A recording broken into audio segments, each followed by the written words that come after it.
Hey everybody, welcome to this video.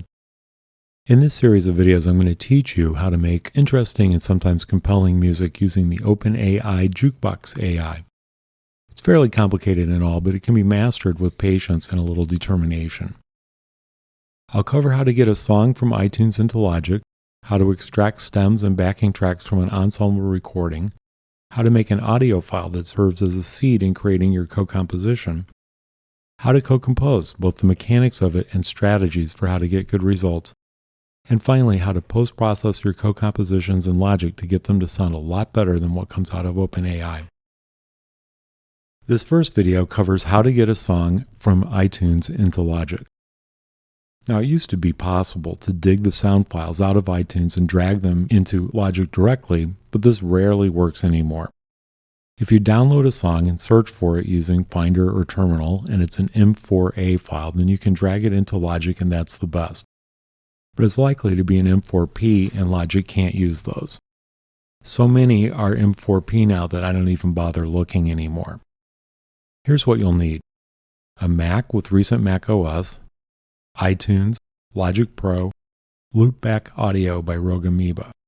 Logic costs $199 and Loopback Audio costs $99.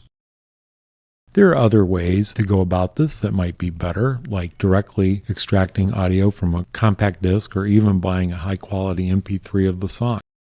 If you know a better way, please tell us about it in the comments. What we're going to do here is we're going to digitally record the output of iTunes through software inside Mac OS.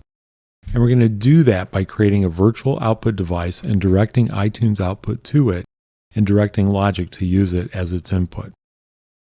Now, there are alternatives to Loopback Audio, but one of the things I like about it is it can direct the audio output of individual applications to a virtual loopback device.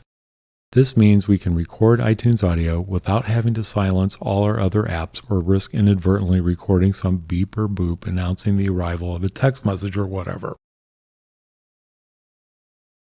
This is also useful with Safari if you want to capture audio from some website, such as YouTube, and any other app that produces audio.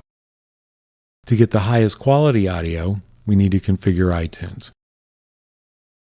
So in iTunes, go to Settings, Playback, turn off Crossfade, turn off Sound Enhancer, turn off Sound Check.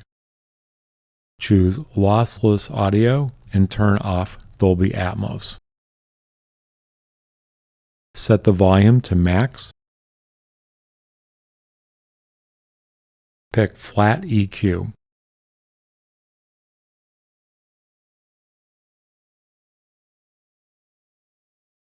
Let's confirm that it plays.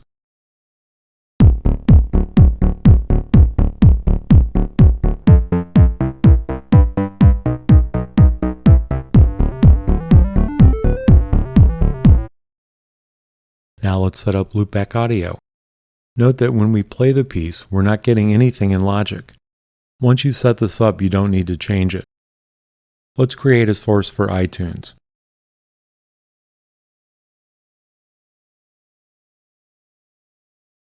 Note that we don't hear the music now, but we can see the VU meters moving in Loopback. Let's pull up Logic. Let's create a new project with an audio track. Go to Settings, Audio, Devices, pick Loopback Audio as your input device and System Setting as output. Hit Apply. Go ahead and save the project before recording, or the audio file will be named Untitled within the audio files folder in the project. Note now we don't hear anything playing when we hit play on our iTunes. iTunes is going to the Loopback Audio device. To hear it, we need something that can listen to that device and play it. We'll use Logic. Let's make sure we aren't getting the sound of other apps here by playing something with QuickTime Player.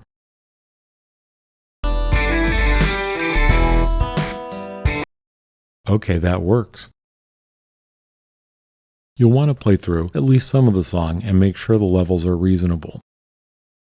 Click I and R on the track to prepare to record. Get the song ready to play. Start freeform recording in Logic by clicking the dotted red circle. It probably doesn't matter. If you don't have that circle, control-click in the top part of the Logic window or hit the pull-down in the LCD display and click Customize Control Bar, and then Display and select Free Tempo Recording. Okay, once you hit that, you're recording, so fairly quickly you want to hit play on your song in iTunes. Let the song play through, or at least the part of it you want, then hit Stop in Logic and save the project. Your file is now ready in Logic for tempo editing, stem extraction, slicing and dicing, etc.